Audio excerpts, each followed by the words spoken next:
Anyway. Just forget about it. Well, again, welcome to Taos, and again, this is our downtown historic area. But before I mention the plaza, and in talking about the history of Taos, I like to start at the very beginning, which would have been about 1,000 years ago.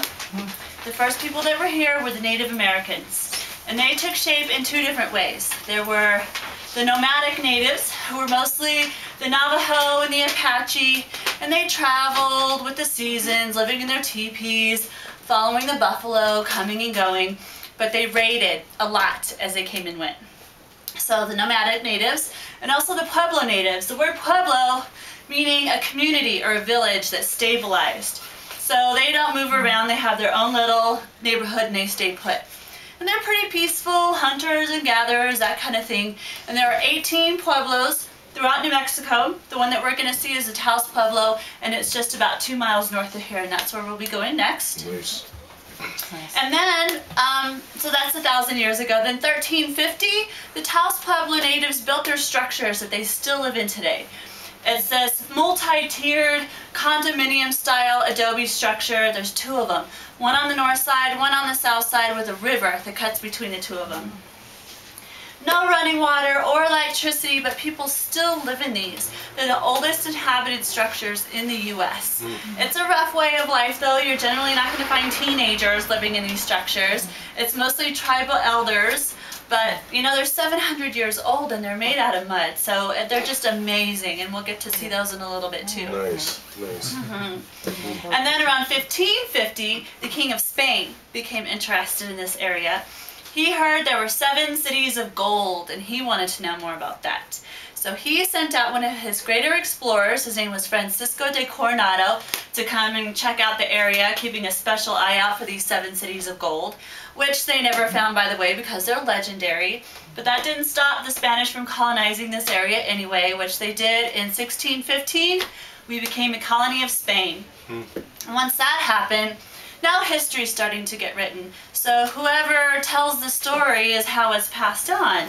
So kind of some pros and cons to the Spanish taking over. Some better things about the Spanish taking over is that they brought with them cattle, livestock, horses. There weren't horses here before the Spanish came. The Spanish came, brought horses. Now people can get to where they're going 10 times as fast as they could have before. And also cattle to help them tend to the fields was just really great. But some of the more negative things that the Spanish brought with them were disease and plague, and also religion. Why religion was such a negative thing is that all the pueblos around had been affected by the Spanish coming with their new religion.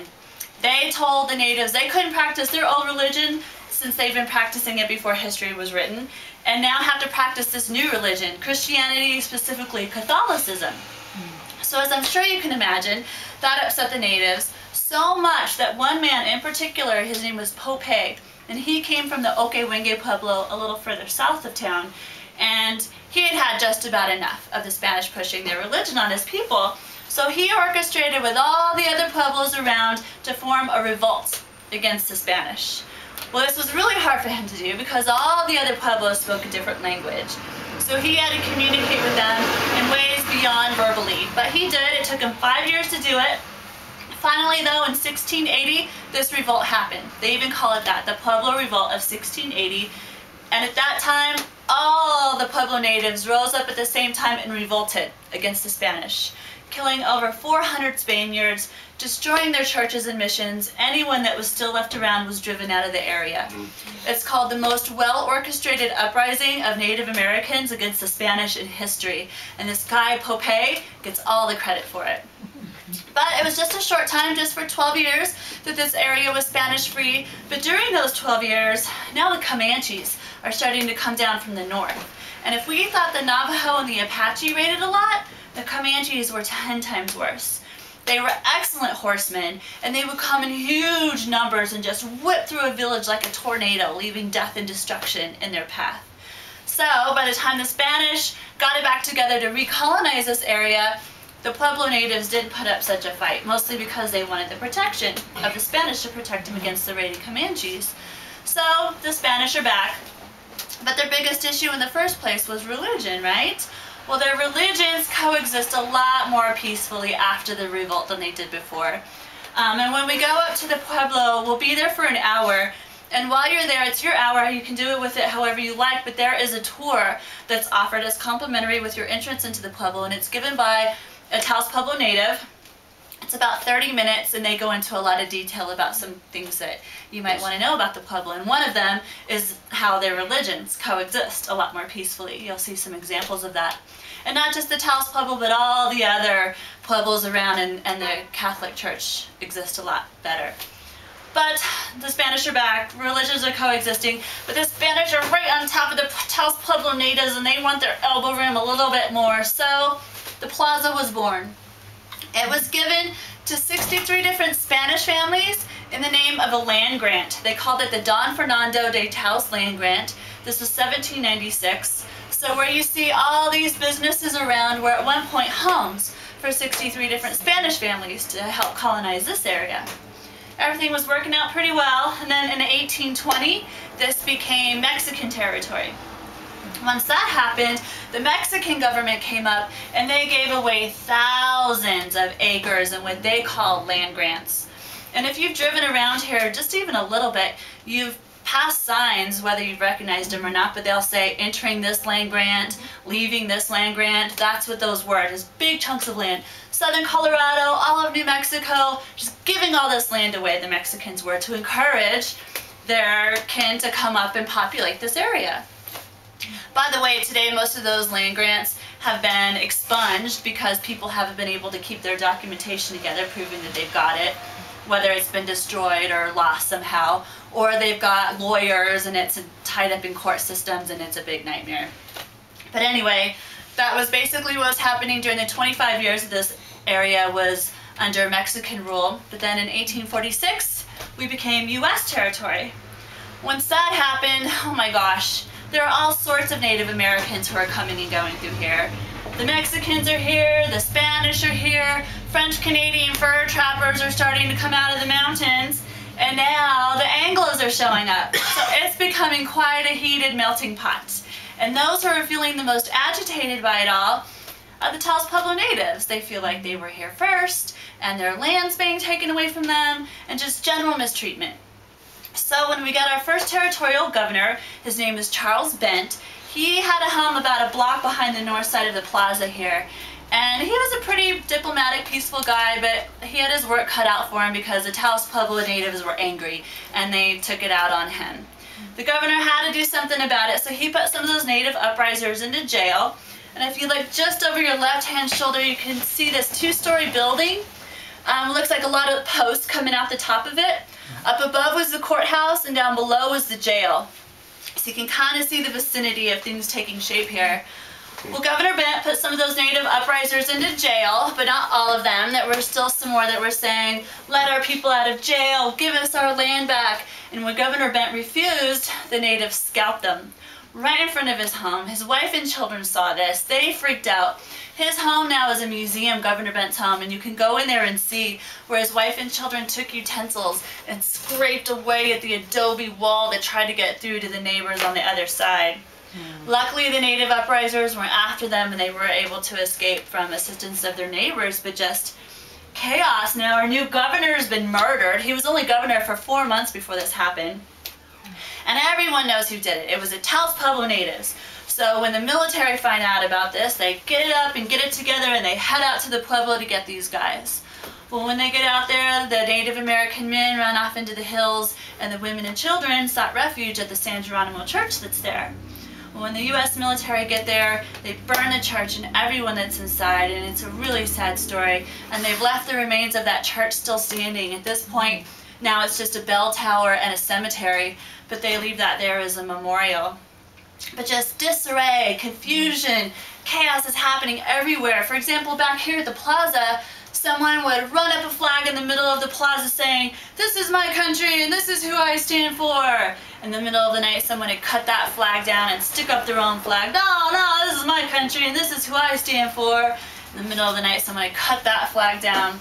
Well, there was a man, maybe you've heard of him, his name was Kit Carson, and He moved here in 1826, so he was here when all this was going on. He's kind of a controversial guy. A lot of those heroes sort of are. I look at him as like a Davy Crockett in that he took the side of the natives sometimes and was also a military man. So naturally, sometimes those things just conflict. So depending on how you look at him, as if whether you like him or not.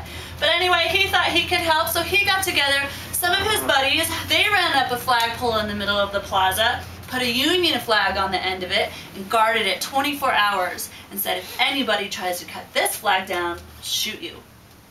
Nobody cut the flag down. That helped bring a lot more peace into the area. And if you look just beyond the courtyard here, you can see the backside of a cross, and on either side of the cross are two flagpoles. Congress got a hold of the flagpole story and Kit Carson that I just shared with you, and now we're one of a limited amount of sites that can leave our flag up 24 hours. And the cross that's in the middle is a veterans memorial.